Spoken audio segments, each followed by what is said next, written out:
We're here with Brian Farber after a Thursday training and scrimmage, the soccer's first week of training camp rolling on. And Brian, as we know, it's kind of a weird situation where you had to wait so long for everyone to get together, and now it's a sprint to get to January 29th and to get everyone match fit for 2 games in 3 days in 2 states as you get things started off. Yeah, we always like it to be exciting, I guess, with the soccer's. It's not possible to get fit in 2 weeks, so we're going to be fatigued in the end of the second game for sure, and probably in the fourth quarter of the first game.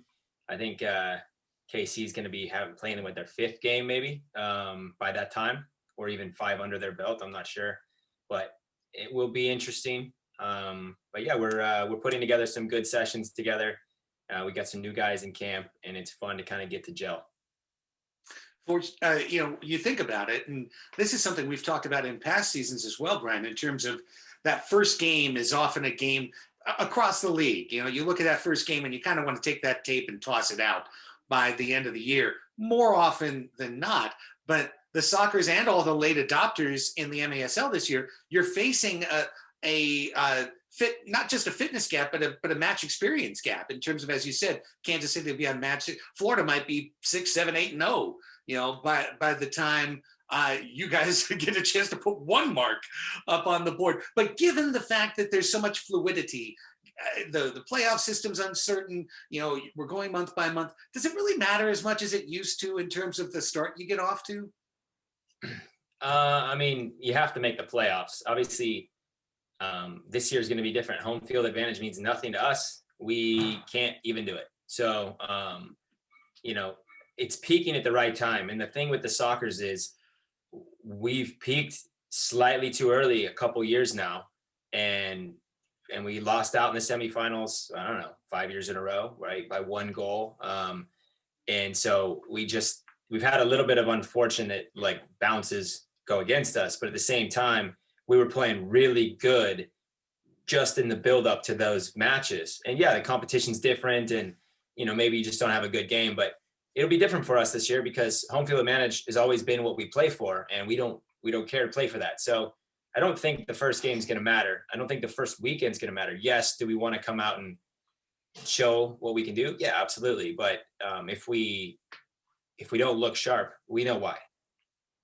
Looking to your position group, you've got a situation where last year, of course, Brandon Escoto came in as the #1 midfielder on the club, coming off an all-MASL season, and really had a disappointing year. And there was a suspension midway through. The club went out at the deadline. They acquired Gerardo Jurado from Turlock. He stepped in, started scoring kind of right there at the clip that we used to see from Escoto in terms of a goal or 2 a game. Now, fast forward to 2021, and you've got Churras and Gerardo, both there for the right reasons. How excited are you for the potential of what can be coming through the midfield for the Sockers?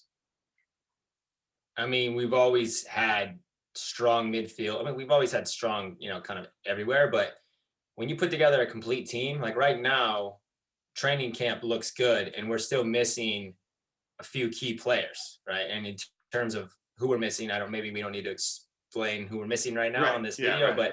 But we're sharp and front to back, and it should be very fun.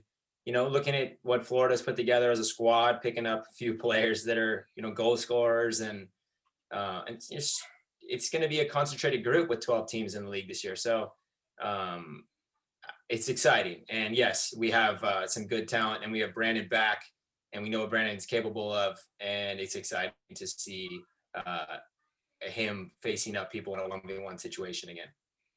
And last thing, just looking to the very back end, because I know Boris Pardo is ready to go with a full season and kind of being the leader. And it's very interesting to see young Anthony Siaha brought in, who was a 1904 FC keeper and 6'6", must be one of the tallest keepers you've ever seen in terms of indoor, but bringing a lot of enthusiasm and getting an opportunity to learn under Boris's wing, and kind of feels like, hey, this is Pardo's club, and Ant is going to be here and learn, but it's a very interesting mix. Well, it plays a couple of things. There's positives and negatives to it, right? There's limited pressure on Boris because we know Ant's not ready, but that's not Ant's fault. It's a new game for him. But if Ant, proves himself and continues to grow, we know that he could be the future of the club when Boris is ready to hang up the gloves. But that being said, Boris gets hurt early on. We don't have another option. Ant needs to be ready quick, and so we're trying to teach him every day. And he's a quick learner. He's a good shot stopper. He's big. He's athletic, but he's young. And in indoor goalkeepers, you got to learn to play different style and understand the game. Playing with your feet in a different way, understanding the movements and the patterns and where to play it, and not panic and kick it out and give it top of the box and give up an opportunity. So there's a lot, and but it is exciting. And I know Boris, and I watched their warm-ups, and Boris is taking him under his wing right now and helping him. And if Ant is smart, he's going to be listening and soaking it all up, because there's not a lot of goalkeepers with his size and his ability, and I think he could be really good once he learns it all. Brian, great stuff. Enjoy the weekend, and we'll see you back out on the training floor next week. Sounds good. Thank you, buddy.